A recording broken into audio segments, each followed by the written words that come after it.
Every time you feel stressed, anxious, or overwhelmed, it's because you've been held hostage by an impostor that's been pretending to be you.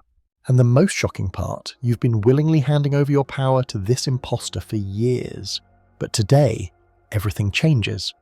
I'm going to reveal the forgotten truth about consciousness that ancient mystics understood thousands of years ago, a truth that modern science is only now beginning to confirm. Stay until the end because this single revelation could completely transform how you experience every moment of your life. Let's start with a simple exercise. Right now, wherever you are, take a deep breath and ask yourself, who is breathing? Who is aware of the breathing? And who is observing both the breathing and the awareness of it? If you've never considered these questions before, you might be feeling a bit confused. That's completely normal. We've been conditioned our entire lives to identify with our thoughts, to believe that the constant mental chatter in our heads is who we actually are.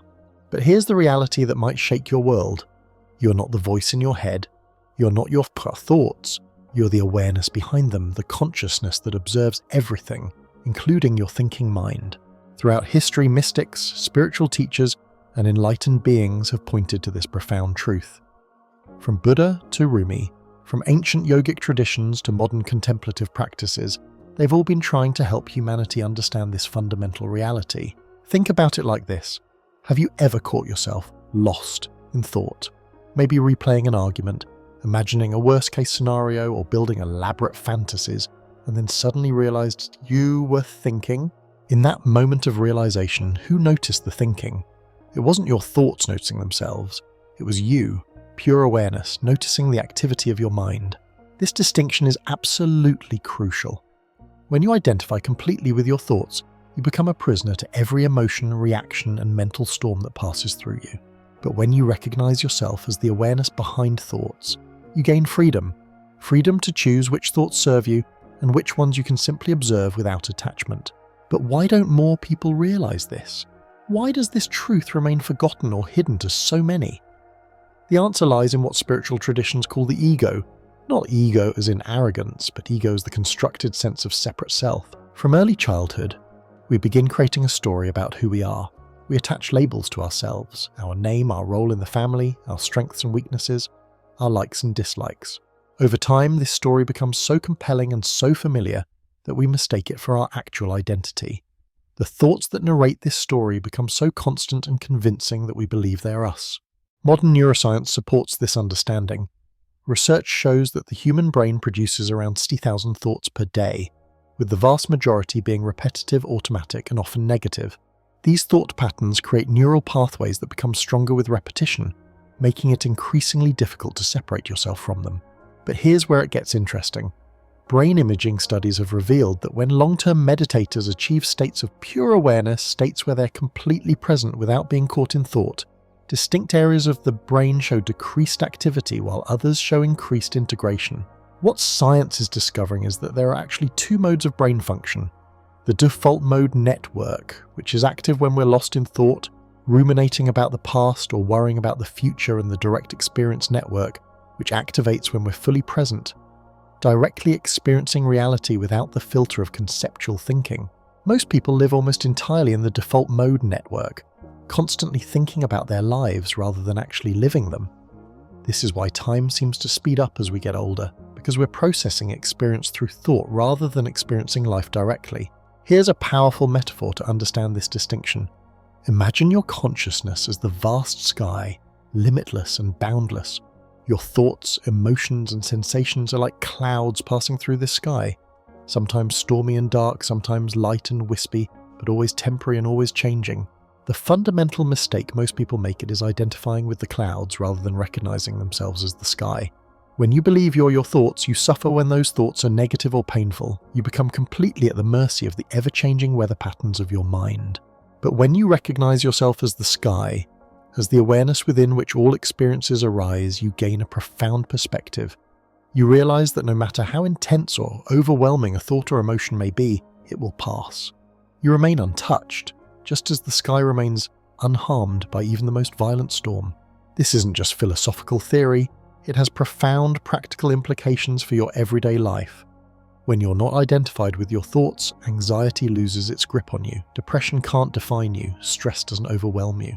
Instead of saying, I am anxious, as if anxiety is what you are, you can simply notice anxiety is present right now, the same way you might notice it's raining outside. This subtle shift in perspective changes everything. Consider these common thought patterns that cause suffering. I'm not good enough. I'll never achieve my dreams. No one really understands me. I always mess things up. These thoughts feel incredibly personal and true when you believe you are your thoughts. But when you recognize yourself as the awareness witnessing these thoughts, you can see them for what they actually are: conditioned mental patterns, old neural pathways, stories you've been telling yourself that may have absolutely nothing to do with reality. Let me share a personal example. For years, I struggled with intense anxiety before speaking in public or creating videos like this one. My thoughts would race. You're going to mess up. Everyone will judge you. You have nothing valuable to say. And because I believed I was those thoughts, I suffered enormously. The turning point came when I began practicing what mystics have been teaching for millennia, observing my thoughts rather than becoming them. I would sit in meditation and watch these anxious thoughts arise without identifying with them. I'd notice, there's that familiar thought pattern about not being good enough. Interesting. Over time, something remarkable happened. The thoughts didn't necessarily stop coming, but they lost their power over me. I could see them arise and pass away without being dragged into the drama they were trying to create. I discovered that beneath all that mental noise was a profound stillness, my true nature. This is the forgotten truth of consciousness that can transform your life. You are not the content of your consciousness, you are consciousness itself. But knowing this intellectually isn't enough, you have to experience it directly. And that's where practices like meditation, mindfulness, and self-inquiry become invaluable. When you sit in meditation and observe your thoughts without judgment, you're training yourself to disidentify from them.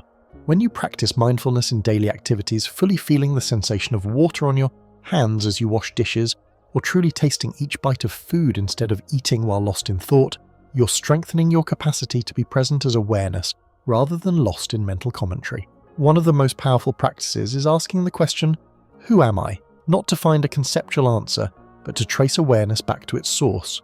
Who is aware of these thoughts? Who is feeling these emotions? Who is experiencing this moment? This inquiry, when pursued deeply, leads to the recognition that you are not any object of awareness, not your body, not your emotions, not your thoughts, not even your sense of being a separate self. You are the awareness within which all these experiences arise. Now you might be wondering, if I'm not my thoughts, then who's thinking them? This is where the story gets even more fascinating.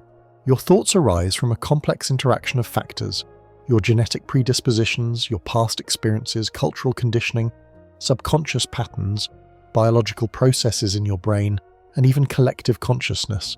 Thoughts happen through you, but they aren't you. It's like your brain is a sophisticated radio receiver picking up signals from various stations. You don't create the signals, and you aren't the signals, you're the awareness, witnessing the whole process. Once you understand this, you can begin to have a completely different relationship with your thoughts. Instead of being at their mercy, blindly believing and acting on whatever they tell you, you can become curious about them. You can question them. You can choose which ones deserve your attention and which ones you can simply let pass by like clouds in the sky. This shift in identity from thought to awareness is what all spiritual traditions are ultimately pointing toward.